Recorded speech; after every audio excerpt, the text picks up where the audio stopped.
I agree. Rod, from your perspective, and speaking as a former government insider, what role can Congress play in prodding change within the kind of the executive branch? Yeah, thank you, Don.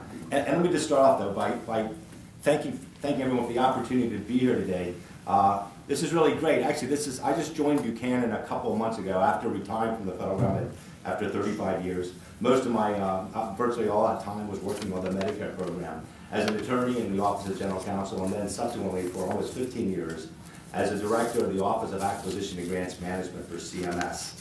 And I felt really good that my boss, Ed Alera, when he had a slide up talking about CMS and FDA, he put the sunshine under the CMS and a rainy cloud over on FDA. So, no, I know that many of you had a lot of experience dealing with CMS, and I think in terms of where the innovation in healthcare is going to go and how Congress is going to view things, as was pointed out, Congress is considering the repeal of the healthcare reform legislation. I think most of my colleagues at CMS thought that the Medicare reform provisions of the statute are probably going to stick around. A lot of the innovations that are in the statute for Medicare are payment reform innovations, introducing value-based purchasing, trying to find ways of other than paying just on a fee-for-service basis, which is really costly and ineffective. The country's got a huge budget issue, and the budget issue to a large degree is caused by Medicare, the entitlement programs. I think that Congress needs to find a way, and the government needs to find a way of protecting those programs, of finding effective and efficient ways of paying for health care. And I'm not even sure this is a partisan issue. Some of the innovations that really that are in the healthcare reform legislation were actually started under the last administration. For example, in my particular job, I was responsible for all the contracting and grant activities for CMS. CMS is spending right now just about $800 billion a year, quickly heading to $1 trillion a year, which makes the Medicare, the CMS, larger than the entire Department of Defense. But it only has about 4,500 employees. So it relies upon the service of contractors to perform everything that the agency does. We have, it's been estimated, as many as 75,000 contractor employees working on everything from paying the claims to fraud and abuse. And one of the contracts that I was responsible for that was contract to put in place the Physician Quality Reporting Initiative, which was started a few years ago to start to begin the beginnings of getting the information that's needed in order to start paying based upon quality and outcomes. And I think that's where, I think that part of healthcare reform is not going to go away. A lot of the parts of healthcare reform that maybe are in jeopardy are really more around the private health insurance provisions, particularly provisions with respect to providing health insurance for small businesses, small business requirements, providing health insurance to its employees. So I think that Congress, I don't think that part of the debate, I think it's going to be interesting to see where it goes, but I think in the CMS insider view is that the Medicare provisions are probably here to stay. Yeah, it's interesting, right? Just to build on that, though, what the audience, I suspect, is looking at CMS as this monolith that seems to be accountable to nobody.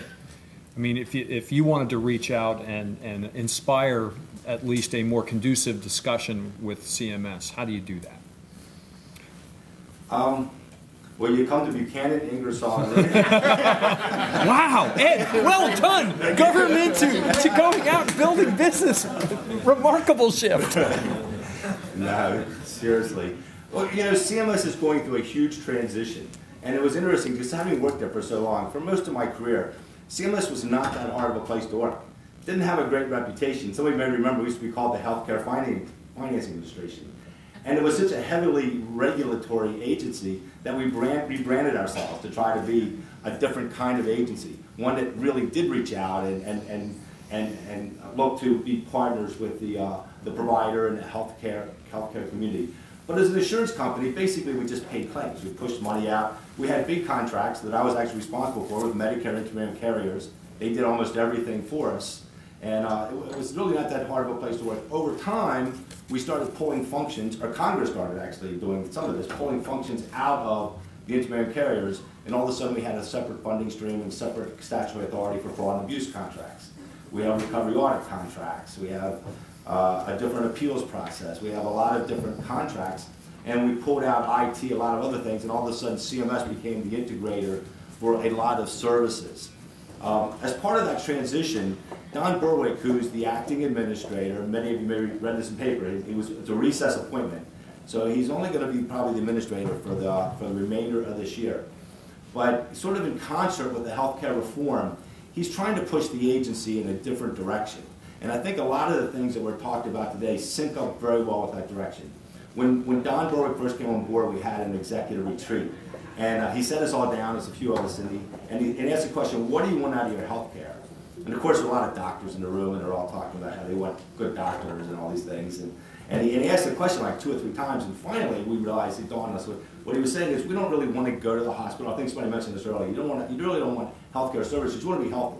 You want to be able to play golf or ski or take walks. And that's really what it's all about. And that's where CMS is trying to get to be.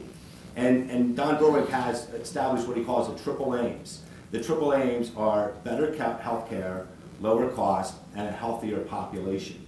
And there was talk about some of these technologies within the agency, and I think it was Richard that talked about the ACOs, and that's the accountable care organizations. Well, Don Berwick established a goal to have 1,000 accountable care organizations in place by the end of this year. Well, I think that's a pretty aggressive goal, but there's a great YouTube video too.